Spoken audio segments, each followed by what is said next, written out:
Assalamualaikum warahmatullahi wabarakatuh. Waalaikumsalam warahmatullahi wabarakatuh. Bismillahirrahmanirrahim. Alhamdulillahi rabbil alamin. Wassalatu wassalamu ala ashrafil anbiya'i wal mursalin. Sayyidina wa maulana wa habibina wa syafi'ina Muhammadin wa ala alihi wa ashabihil mujahidin at-tahirin, amma ba'du. Saudara-saudara kaum muslimin rahimakumullah. Pada pertemuan kali ini kita akan membicarakan riwayat Nabi Allah Ibrahim alaihi salam. Beliau termasuk salah satu dari 5 orang rasul yang merupakan kelompok yang dikenal dengan ulul azmi, yaitu para rasul yang dinilai mempunyai kelebihan di dalam keutamaan, ketabahan, keuletan, dan sikap istiqomah di dalam berjuang. Jumlahnya ada 5, yaitu Nabi Nuh, Nabi Ibrahim, Nabi Musa, Nabi Isa, dan Nabi Muhammad alaihi wassalatu wassalam. Sebagaimana yang kita maklum bahwa Nabi Allah Ibrahim alaihi salam lahir pada masa pemerintahan Raja Namruz laknatullah alaih. Namruz adalah figur yang lebih merupakan kekuatan daripada keadilan, lebih merupakan kezaliman daripada kebijaksanaan. Ia seorang raja yang memerintah secara sewenang-wenang, lalu dengan segala macam cara berusaha mempertahankan kekuasaannya. Itu sebabnya di hari-hari menjelang kelahiran Nabi Allah Ibrahim alaihi salam, entah oleh karena rasa takut dan khawatir akan munculnya orang-orang yang dapat menumbangkan kekuasaannya, entah karena bisikan ahli nujum atau dukun-dukun yang memang banyak mengelilingi istananya, ia memutuskan untuk membunuh seluruh bayi yang dilahirkan dalam bentuk laki-laki. Ini dilatar belakangi oleh kekhawatiran akan muncul seseorang yang dapat menghancurkan kekuasaannya, sebagaimana Fir'aun laknatullah alaih. Itulah sebabnya di zaman sebelum Nabi Ibrahim dilahirkan, Raja Namruz membuat peraturan. Apabila seorang ibu melahirkan bayi laki-laki, bunuh bayi itu. Seluruh perempuan hamil berada di bawah pengawasan aparatur negara, dan laki-laki dianjurkan untuk jangan dekat-dekat dengan istrinya.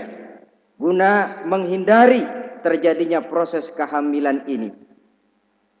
Entah berapa ratus bahkan berapa ribu bayi laki-laki yang jadi korban tanpa dosa dari sebab kelaliman pemerintahan Raja Namrud laknatullah alaih ini. Kita teringat kepada satu hadis di mana Rasulullah sallallahu alaihi wasallam pernah bersabda, "Ya'ti 'alan nasi zamanun ru'asa'uhum kal asad wa wuzara'uhum kaz-zi'ab wa qudatuhum kal kilab wa katsirun nasi yauma idzin kal aghnam." Pada satu saat, kata Nabi, akan datang di tengah masyarakat manusia di mana pada masa itu muncul pemimpin-pemimpin yang bertingkah laku seperti singa. Ru'asa'uhum kal asad. Pemimpin-pemimpin mereka bertingkah laku seperti singa. Saudara kenal singa? Saudara boleh periksa. Di mana ada hutan, singa selalu menjadi raja. Padahal hutan belum pernah bikin pemilihan umum. Tapi yang namanya singa tidak pernah peduli. Ada pemilihan umum atau tidak, raja hutan tetap singa. Kenapa? Karena singa menjadi raja di hutan bukan berdasarkan kebenaran, tapi karena kekuatan. Karena kuat, maka dia naik jadi raja.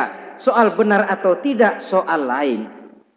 Maka sebagai akibatnya, setelah si singa ini naik menjadi raja hutan, dia bukan melindungi rakyatnya, malah makanin rakyatnya. Coba saudara lihat di hutan. Kambing rakyat hutan dimakan oleh singa. Ayam rakyat hutan dimakan oleh singa. Sapi rakyat hutan dimakan oleh singa.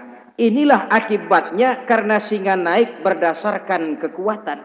Setelah naik bukan melindungi rakyatnya, malah makanin rakyatnya. Mental semacam inilah yang dimiliki oleh Raja Namrud laknatullah alaih.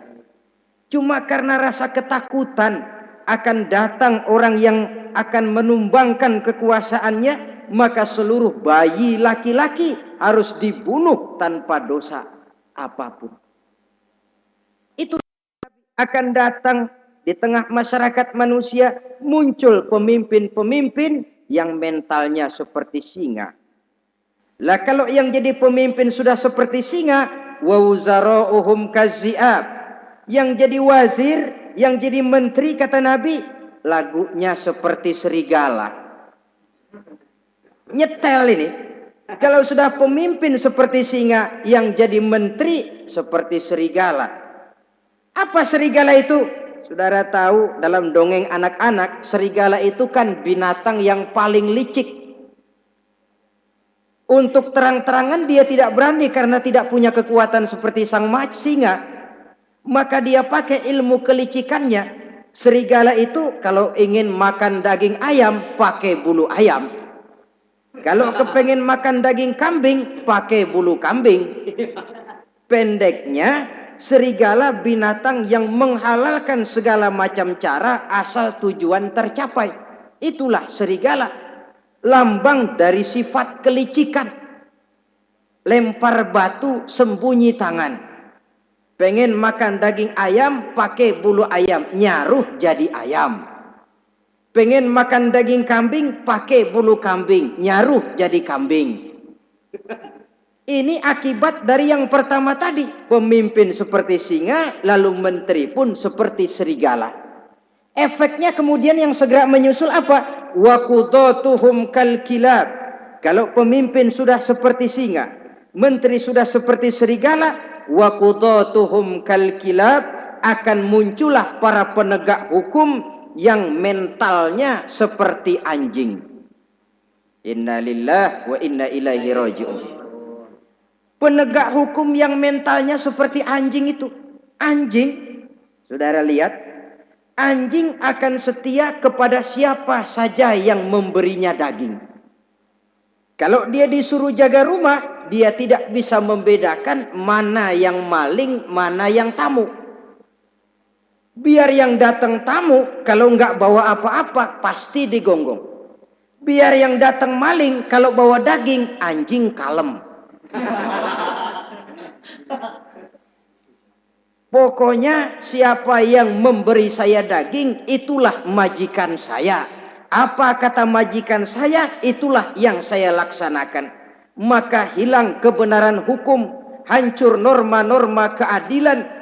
Oleh karena apa? Oleh karena anjing dapat daging. Lalu dalam kondisi semacam itu, yang jadi rakyat bagaimana? Kata Nabi, wa katsirun nas yauma izin kal aghnam. Adapun kebanyakan orang pada masa itu, lagunya sudah seperti kambing. Saudara, kambing itu binatang yang cuma menang groyokan dan tidak punya alternatif. Namanya kambing, digiring ke lapangan embe. Betul kan? Betul. Digiring ke kuali embe. Dikasih makan rumput embe. Sampai pun mau dipotong masih embe juga. Tidak punya pilihan lain si kambing ini, tidak punya alternatif lain. Kondisi semacam inilah yang terjadi di masa pemerintahan Raja Namruz laknatullah alaih. Oleh karena diiming-iming, dibisiki oleh dukun-dukunnya, oleh nujum-nujum yang mengelilingi istananya bahwa akan datang seorang anak laki yang kelak akan menumbangkan kekuasaannya, dia mengeluarkan peraturan. Ya peraturan singa. Mulai saat ini diumumkan kepada seluruh rakyat, siapa-siapa perempuan melahirkan bayi laki-laki, bunuh hidup-hidup. Seluruh orang bunting di bawah pengawasan hansip negara. Dan mulai malam ini supaya semua kaum bapak jarang-jarang tidur sama istrinya. Namanya peraturan Namruz. Tapi apa yang memang Allah kehendaki untuk terjadi, pasti terjadi. Yaitu kelahiran Nabi Allah Ibrahim alaihi salam. Pada saat beliau terlahir ke alam ini, oleh ayahnya yang bernama Azar, disembunyikan di dalam sebuah gua. Di sini bertemu antara nurani seorang bapak dan ketaatan kepada raja. Dia ingin taat kepada raja, dia mesti membunuh anaknya. Tapi sebagai bapak dia sayang kepada anaknya, dia harus selamatkan. Dicarinya jalan tengah, maka Ibrahim disembunyikan di dalam sebuah gua dengan satu perhitungan tentunya. Lu mati ya nggak apa-apa, lu hidup ya syukur. Sebab ini pertimbangan dia akan bikin susah dia di masa yang akan datang.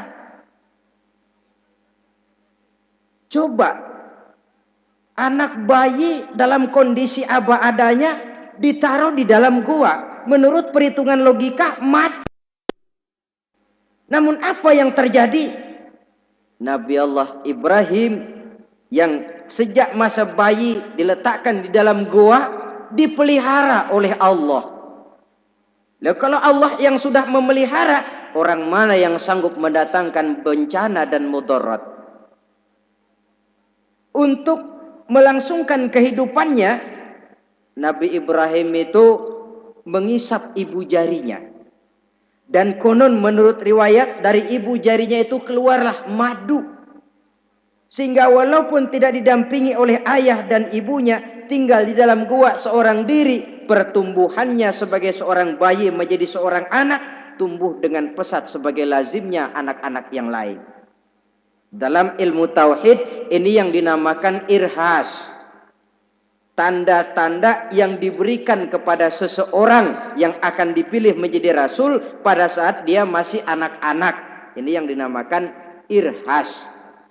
Adapun kalau dia sudah diangkat menjadi rasul, maka tanda-tanda itu dinamakan mukjizat. Kalau jatuh kepada wali, maka tanda itu dinamakan karomah, atau yang dalam bahasa kita disebut dengan keramat. Jadi kan kita ini dalam kehidupan anak-anak kita kadang-kadang bisa melihat bakat yang dimilikinya pada saat dia masih kecil. Tanda-tanda itu ada. Nah, dalam kehidupan para rasul, masa kecil mereka yang melambangkan tanda itu dinamakanlah irhas. Begitulah Nabi Ibrahim tumbuh dari bayi menjadi anak-anak di dalam gua.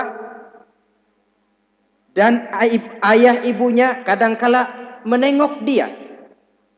Pada saat dia sudah mulai pandai berbicara, dia sudah mulai berpikir. Dan pola berpikir yang pertama, satu hari dia tanya bapaknya, "Papi," kalau bahasa sekarang, "ini yang bikin alam ini sebenarnya siapa? Yang bikin saya siapa? Yang menyebabkan saya ada siapa?"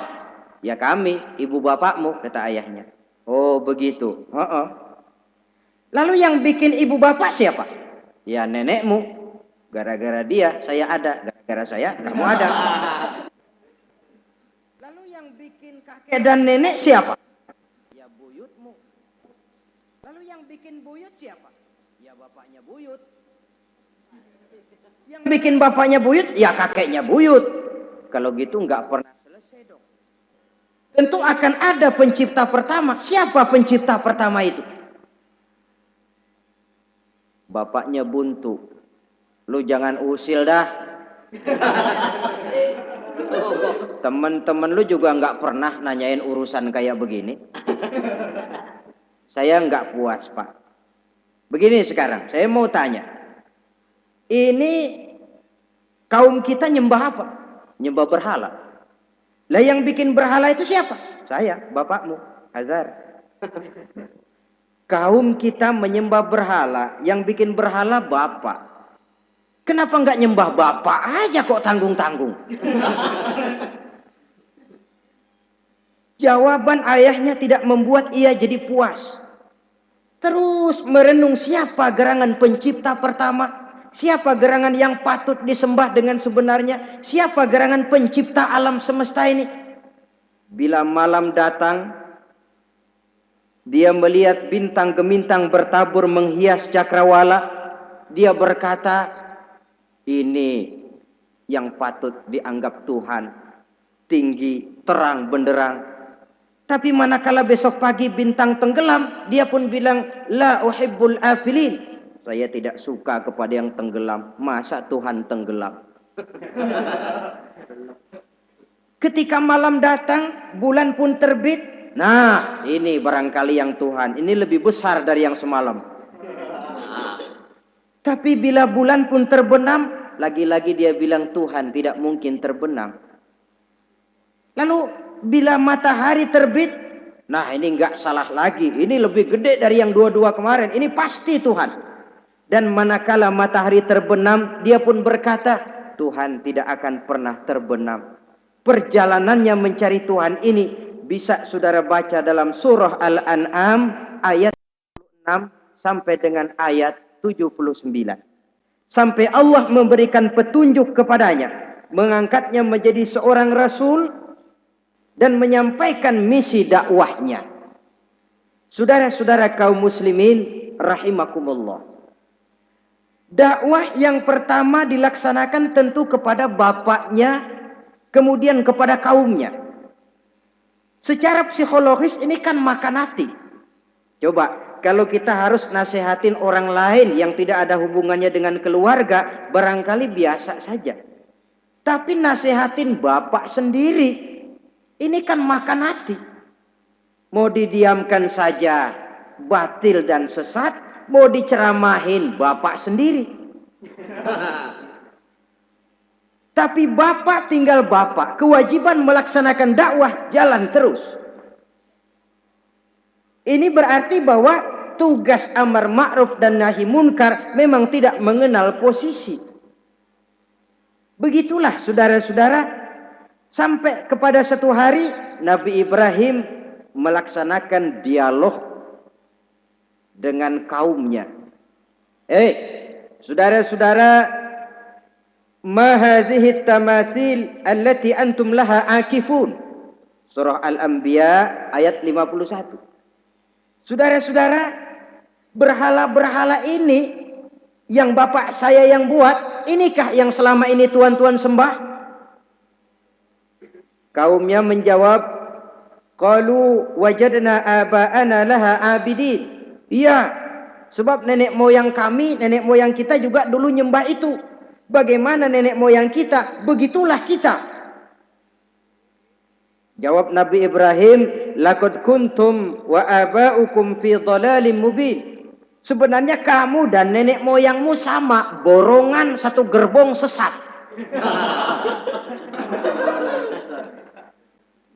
Kok kamu ngikuti nenek moyang kamu? Mereka enggak berpikir, kamu enggak ikut berpikir. Mereka sesat, kamu ikut sesat.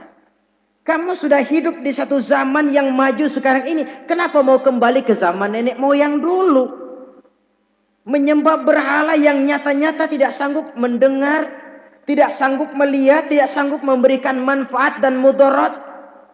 Pokoknya kalau kamu tidak tinggalkan berhala-berhala ini, satu saat pasti akan saya sikat dan saya hancurkan. Saudara-saudara, prinsip dakwah itu memang tentu harus bil hikmah wal mau'izatil hasanah, dengan bijaksana dan dengan nasihat-nasihat yang baik. Tapi kalau sudah mencegah suatu kemunkaran, kata Nabi, man ra'a minkum munkaran falyughayyirhu biyadihi. Siapa di antara kamu yang melihat suatu kemunkaran, hendaklah dia berusaha merubah dengan kekuatan tangannya. Kalau dengan tangannya dia tidak sanggup, fabilisani, hendaklah dengan lidahnya. Kalau itu pun dia tidak mampu, fabiqalbi, hendaklah dalam hatinya. Dan mencegah suatu kemungkaran dengan hati, itulah nilai iman yang terendah adanya. Nabi Ibrahim melihat bahwa watak menyembah berhala ini sudah berurat dan berakar. Kenapa? Mereka mengembalikan itu kepada kebiasaan dan tradisi nenek moyang. Sama juga di zaman kita sekarang ini. Sudah kita menegakkan tauhid, membina sebersih-bersih iman, menegakkan semulus-mulus tauhid. Ada juga kelompok orang yang mau mengembalikan kita ke zaman nenek moyang, ke zaman animis, menghidupi tradisi nenek moyang dalam hal ibadah, dalam hal ubudiyah. Tentu merupakan langkah kemunduran adanya. Dan ini bukan barang baru. Umat Nabi Ibrahim sudah memberikan contoh. Kenapa kami menyembah berhala? Sebab nenek moyang kami menyembah berhala. Nabi Ibrahim jawab gampang aja. Iya loh, borongan, segerbong, lempeng semua sesat. Kaum muslimin rahimakumullah. Dan bukan cuma kata, dibuktikan oleh Nabi Allah Ibrahim. Begitu Raja Namrus menurut satu riwayat bersama para tentaranya pergi berburu, Nabi Ibrahim ngintip-ngintip. Begitu Namrus keluar, beliau masuk. Kalau istilah kita, ke tempat Namrus ibadah, ke masjidnya dah. Di mana di situ tersimpan seluruh berhala yang mereka sembah, dari yang paling gede sampai yang paling kecil. Nabi Ibrahim masuk bawa kampak. Seluruh berhala-berhala yang ada di tempat itu habis dikampakin, hancur berantakan. Kecuali berhala yang paling gede, itu ditinggalin, nggak diapa-apain, dan kampaknya ditaruh di tangan berhala yang paling gede. Emang kebetulan tangannya lagi racung begini, digantungkan kampak. Nabi Ibrahim keluar. Adapun Namrus, ketika dia pulang dari perburuannya, mau melaksanakan ibadah, bukan main terkejutnya melihat Tuhannya berantakan.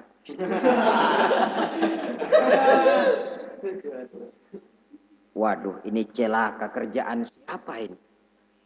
Dikumpulkan para intel negara, staf-staf khusus. Ini ada supersip masuk kemari, mengganggu stabilitas peribadatan kita. Ini mesti dicari siapa biang keroknya ini. Cari sampai ketemu siapa yang menghancurkan Tuhan-Tuhan kita ini. Intel pun disebar. Ada yang ke kota, yang ke desa, ada yang pokoknya ke seluruh penjuru. Sampai ada yang desas-desuskan. Tuan Raja, bagaimana? Saya dengar selentingan berita. Berita apa? Pada waktu Tuan Raja pergi berburu, seorang anak muda bernama Ibrahim masuk ke tempat ibadah kita. Barangkali dia yang menghancurkan patung-patung kita. Kalau begitu cari, tangkap Ibrahim, tangkap. Panggil kepala intel. Dipanggil. Kamu cari orang namanya Ibrahim, tangkap. Kok ditangkap? Tangkap. Sebab menurut berita dia yang menghancurkan berhala-berhala kita. Ya tapi kan belum ada buktinya, Pak. Soal bukti gampang belakangan, yang penting tangkap aja dulu.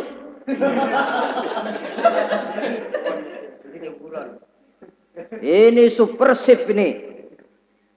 Saudara-saudara, dicarilah Nabi Allah Ibrahim, ketemu, dihadapkan kepada Raja Namrus, disidang di pengadilan terbuka, disaksikan orang banyak, dibuka oleh Raja Namrus. Sidang luar biasa dalam rangka memeriksa dan mengadili tertuduh Ibrahim. Dengan ini kami buka, kami nyatakan dibuka untuk umum. Terdakwa supaya dibawa ke dalam ruangan sidang. Dihadapkan Nabi Ibrahim. Nama Ibrahim. Orang tua Azar. Tuduhan menghancurkan berhala. A'anta fa'alta hadza bi alihatina ya Ibrahim? Hai Ibrahim, benarkah kamu yang menghancurkan Tuhan-Tuhan kami? Siapa bilang? Ada berita yang sampai kepada kami. Ketika kami keluar, kau masuk ke tempat kami ibadah. Ngaku aja dah, ngaku. Daripada urusan jadi panjang, mendingan ngaku aja dah. Kata Nabi Ibrahim, enggak. Bal fa'aluhu kabiruhum hadza. Yang menghancurkan berhala-berhala Tuhan, berhala yang paling besar ini. Yang paling besar ini. Besarnya nunjuk ke patung, ininya nunjuk ke dirinya. Kabiruhum kepada berhala, hadza kepada dirinya sendiri. Enggak, kata Nabi Ibrahim. Setahu saya enggak semua berhala hancur. Saya dengar yang paling gede enggak apa-apa. Ya. Dan ada kampak di tangannya. Kali yang gede tuh iseng.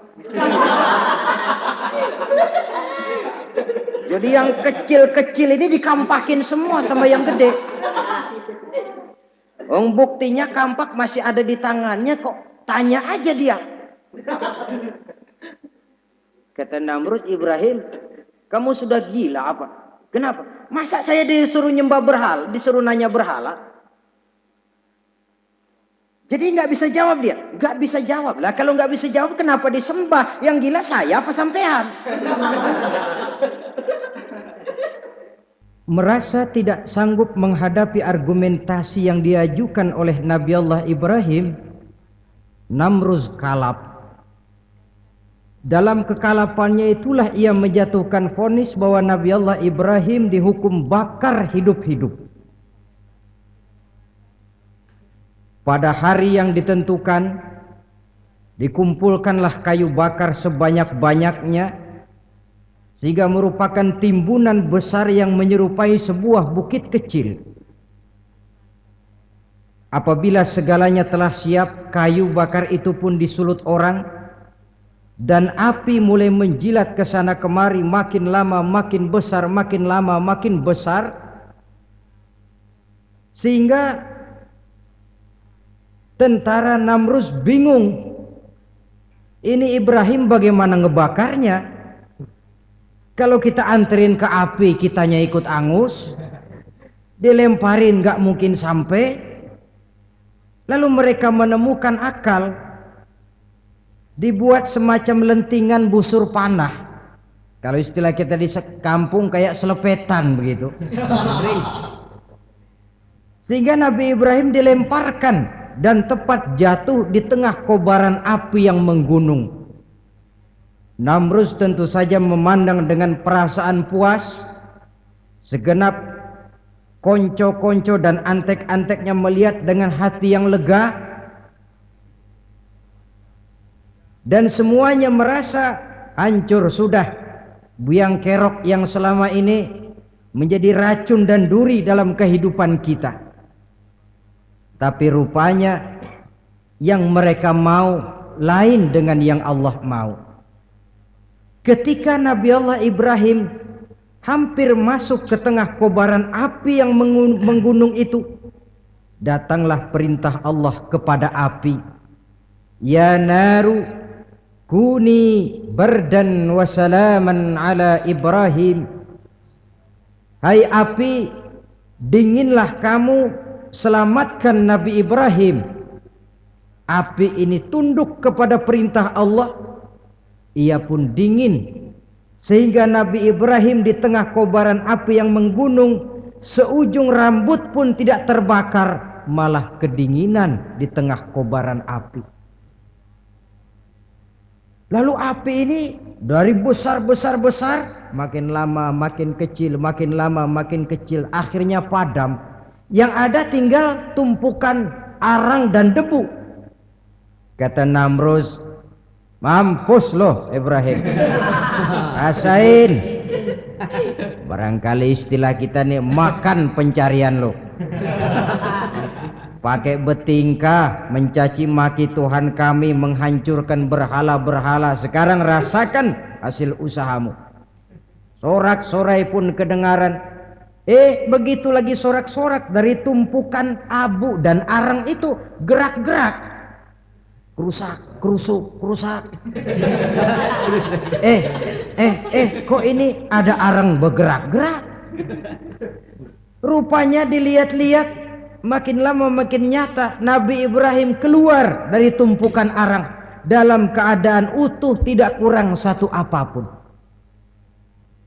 Sebenarnya andai kata Namrus mau menggunakan akalnya, saat itu dia tentu menemukan satu hal yang luar biasa, satu kebesaran yang kalau dia mau merenung akan sampai kepada kekuasaan yang serba maha.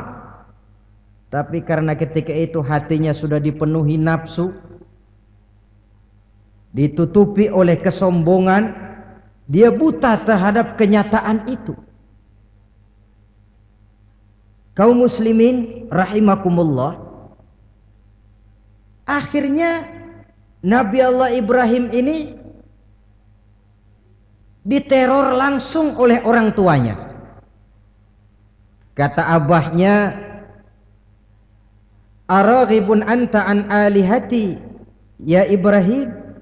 Ibrahim, kau benar-benar tidak senang kepada Tuhan-Tuhan kami, berhala-berhala ini? La illam tantahi la arjumannaka wahjurni maliya. Kalau engkau tidak berhenti, hai Ibrahim, tidak berhenti memperkenalkan Tuhan seru sekalian alam, tidak berhenti mencela dan mencaci bahkan menghancurkan berhala-berhala kami, la arjumannaka, akan kami rajam kamu. Iya, kalau raja yang ngancam begini, orang tua beliau sendiri ngancam begini. Itulah tantangan dakwah, saudara-saudara. Kita melaksanakan dakwah ini tempo-tempo berhadapan dengan penguasa yang mentalnya macam Namrus. Tempo-tempo berhadapan dengan orang kaya yang pelitnya macam Qarun. Tempo-tempo berhadapan dengan orang tua yang mentalnya macam Azar. Orang tua yang kaku, yang tidak mau terbuka terhadap kenyataan. Istilah di kampung kita, orang tua yang laceng. Tahu laceng? Udah salah kenceng. Sulit benar menerima pembaruan yang membawa umat kepada masalah-masalah yang memang nyata lebih baiknya. Itulah tantangan di dalam melaksanakan tugas dakwah, dan ini dihadapi oleh Nabi Allah Ibrahim. Ayahnya terakhir memberikan tekanan, kalau kau tetap melaksanakan misimu, Tidak engkau mau berhenti dari tugas dakwah ini? Awas Ibrahim, la arjumannaka, akan aku rajam, akan kami lontari kau dengan batu. Wahjurni malia, pergi kamu dari sini. Ya Allah, diputuskan hubungan. Kalau memang engkau berkeras dengan tugas dakwahmu, persilakan Ibrahim, keluar, pergi saja dari sini. Diusir oleh orang tuanya sendiri. Inilah hidayah, saudara-saudara. Oleh sebab itu, tugas utama kita kaum muslimin sebenarnya bukan mengislamkan orang, tapi menyampaikan Islam. Tugas kita ialah menyampaikan Islam, bukan mengislamkan orang. Sebab orang mau Islam atau tidak, itu urusan hidayah dari Allah. Jangankan kita, Nabi Ibrahim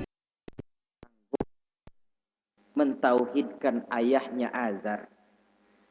Nabi Nuh tidak bisa mengislamkan putranya. Bahkan Nabi kita Muhammad sallallahu alaihi wasallam pun tidak bisa memberikan hidayah kepada Abu Jahal dan Abu Lahab. Paman Nabi, orang tua Nabi, istri Nabi sekalipun, hidayah tidak diberikan kepada mereka. Mereka tidak terpanggil mengikuti kebenaran. Kalau sudah kenyataan ini yang kita temui, kembalilah konsep Quran. Allahumma inni qad ballaghtu, wahai Allah, seruanmu sudah saya sampaikan, dakwahmu sudah saya canangkan, ajakan kepada tauhid sudah saya sampaikan. Allahumma inni qad ballaghtu, sudah saya sampaikan ya Allah. Perkara mereka tidak mau ikut, itu karena semata-mata hidayah berada di tanganmu ya Allah. Kalau kemari landasan dakwah kita, insya Allah tugas dakwah kita berkelangsungan. Kalau tidak, maka nanti kita pikirin, ya orang gua ajak benar-benar nggak mau, ya dipikirin. Saya ajak ngaji malah dicaci maki, saya ajak yang baik malah saya dicemoohkan. Kok begini dakwah? Akhirnya dipikirin, sakit jantungan. Sudah orang nggak kena kita ajak beriman, kita sendiri makan ke dalam.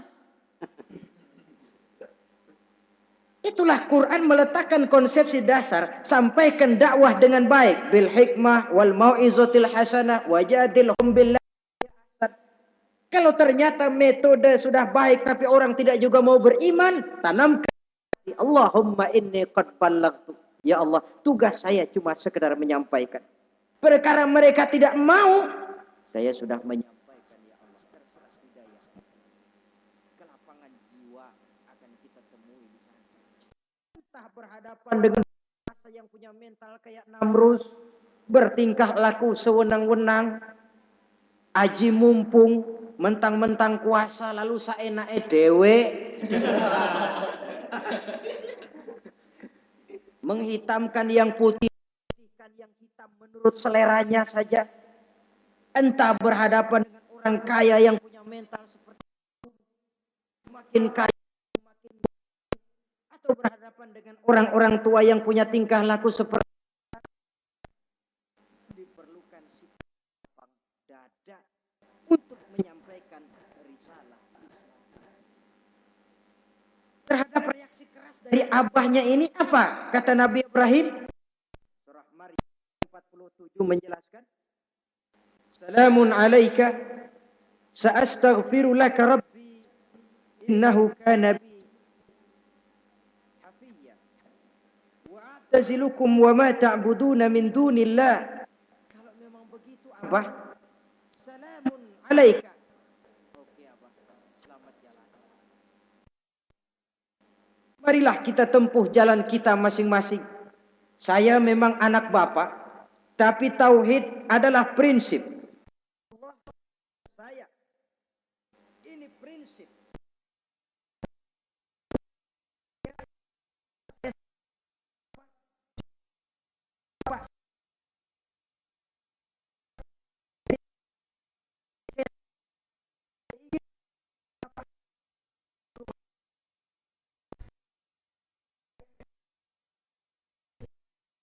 Bapak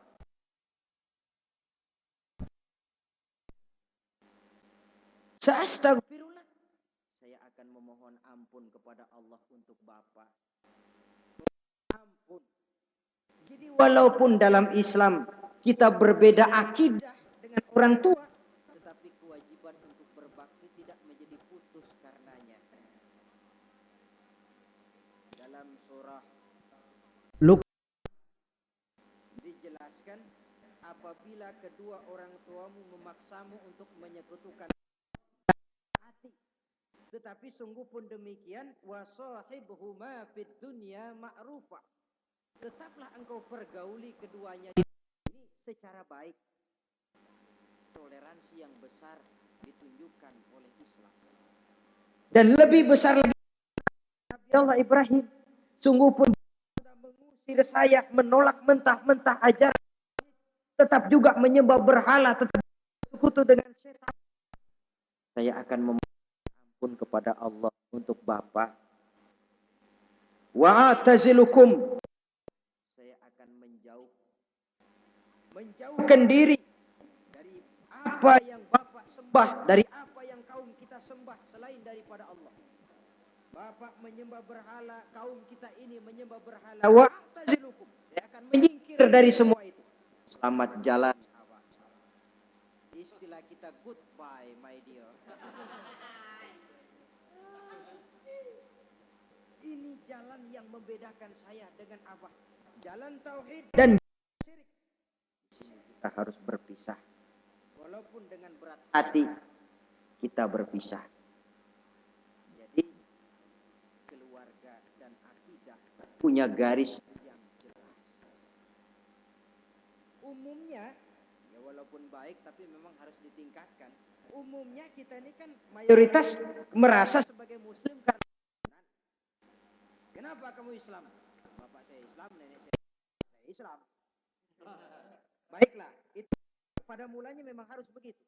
Tapi kita tentu harus merasakan bahwa keberadaan kita dalam Islam tidak cukup cuma karena faktor keturunan. Dengan kata lain, kita harus memperbaiki kualitas keislaman kita. Inilah proyek utama kita sekarang, mengislamkan orang Islam. Saudara-saudara kaum muslimin rahimakumullah. Maka Nabi Ibrahim pun meninggalkan orang tuanya, meninggalkan kaumnya, uzlah, hijrah ke tempat Baitul Maqdis, daerah di Palestina sekarang ini.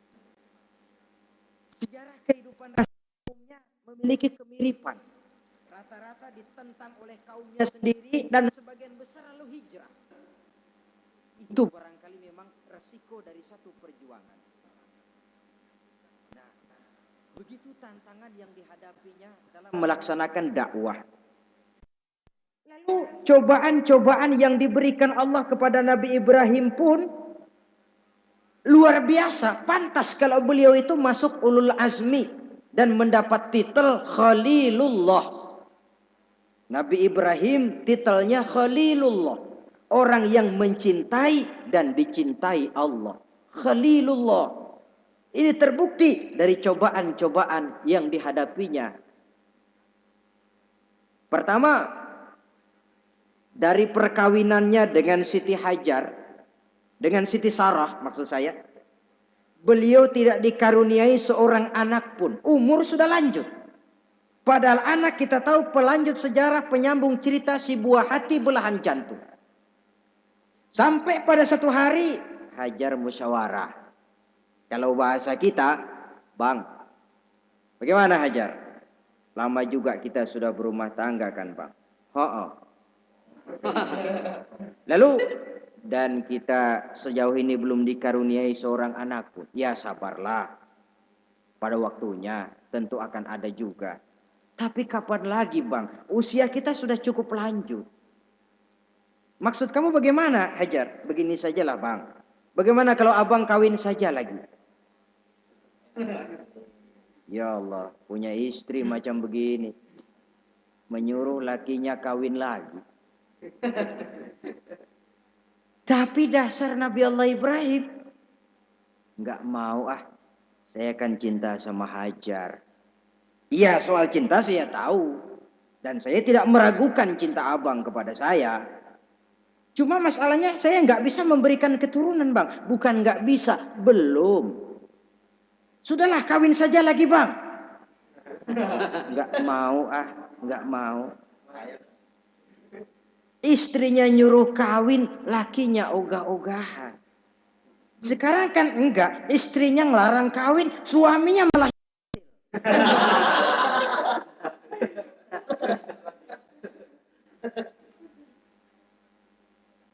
sampai didesak kata Ibrahimnya, kalau itu yang Sarah Hajar mau, biarlah, jadilah. Saya mau kawin lagi dengan syarat kau yang mencarikan istri untuk saya itu. Oleh Siti Hajar dipilihkan Siti Sarah. Kawinlah Nabi Ibrahim dengan Sarah. Dari Sarah ini beliau dikaruniai seorang putra bernama Ismail alaihi salam. Nah, cobaan datang untuk menguji Khalilullah. Hai Ibrahim, kau cinta kepadaku, kata Allah, seolah-olah. Setelah kau punya anak, masuk rasa cinta anak ke dalam hatimu. Allah mau buktikan mana cintamu yang lebih besar, kepada anakmu atau kepada aku, kata Allah. Maka turun perintah untuk menyembelih anaknya sendiri.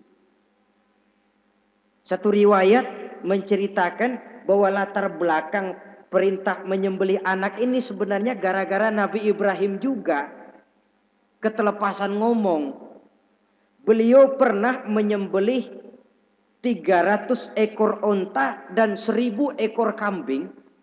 Dagingnya dibagikan kepada fakir miskin, dilaksanakan penyembelihan itu untuk mendekatkan diri kepada Allah. Sedekah. Tidak cuma manusia, malaikat kagum, dipuji Nabi Ibrahim. Bukan main Ibrahim, kaya berani. Nah, kalau miskin berani, nekat kali. Ini kaya berani. Menyembelih 300 unta, 1000 kambing, dagingnya disedekahkan kepada fakir miskin. Luar biasa Ibrahim. Ketika dipuji orang banyak itulah beliau timbul sifat manusianya. Apa kata beliau? Saya mah jangankan kambing sama unta, anak juga kalau saya punya disuruh potong, saya potong untuk mendekatkan diri kepada Allah. Kenapa ketelepasan ngomong begitu? Sebab waktu itu belum punya anak. Ngomongnya enak.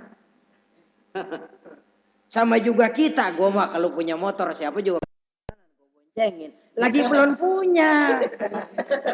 Kalau udah punya lain gayanya. Itu biasa itu omongan orang belum kaya emang begitu.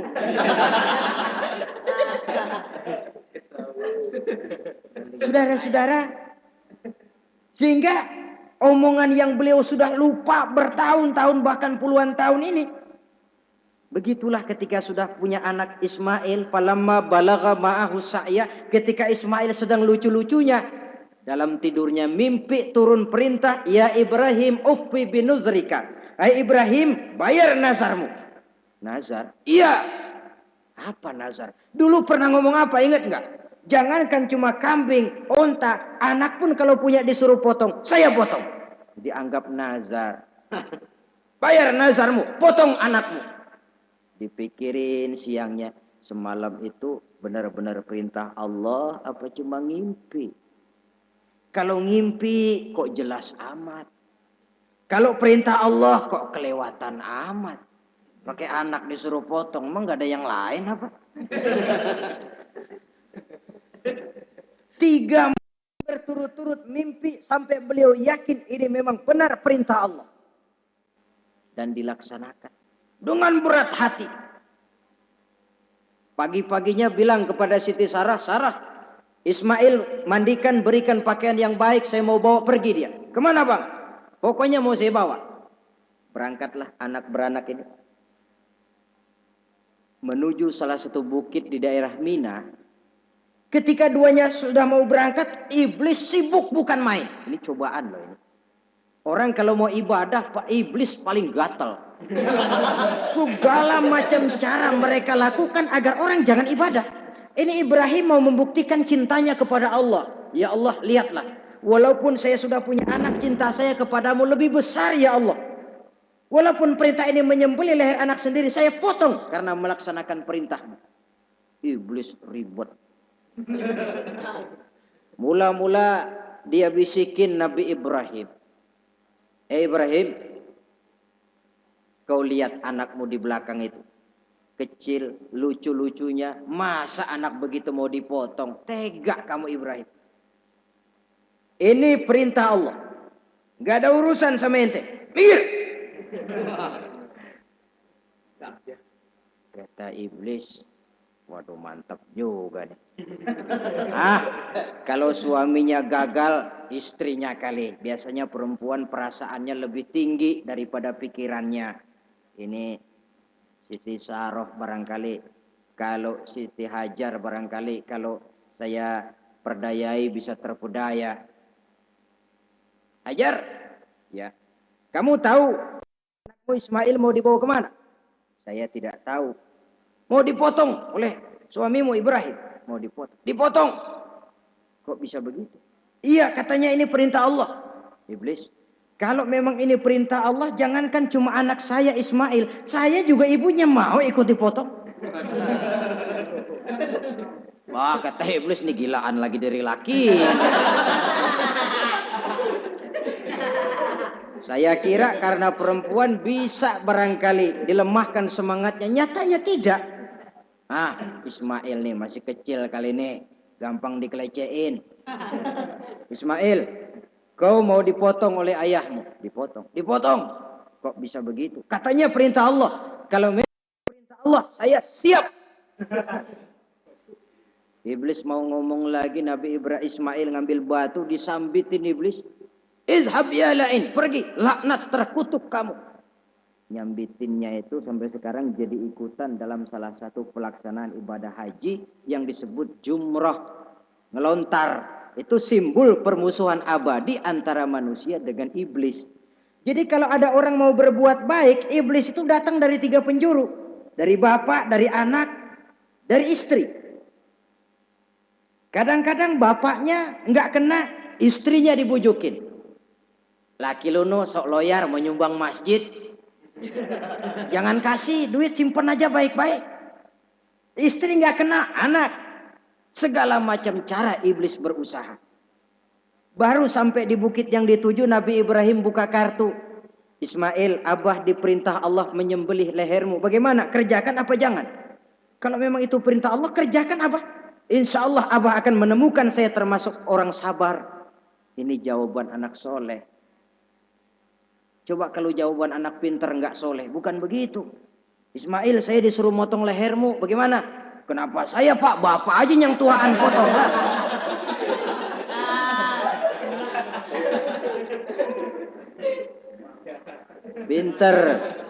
Pinter, tapi nggak soleh ya begitu itu, minteri jadinya.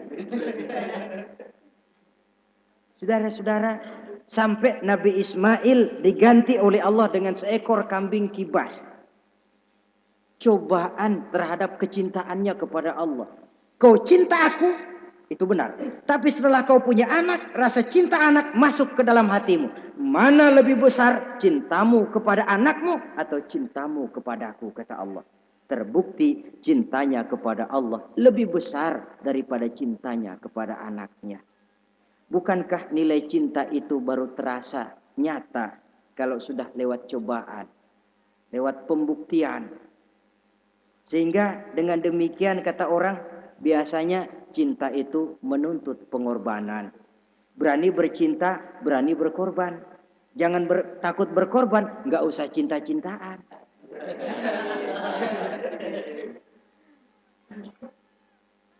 Saudara-saudara, sebab kalau orang sudah berbuat untuk sesuatu yang dicintainya, sangat boleh jadi si lemah akan jadi kuat, yang jauh jadi terasa dekat, yang takut jadi berani. Kalau orang sudah melakukan sesuatu untuk yang dicintainya.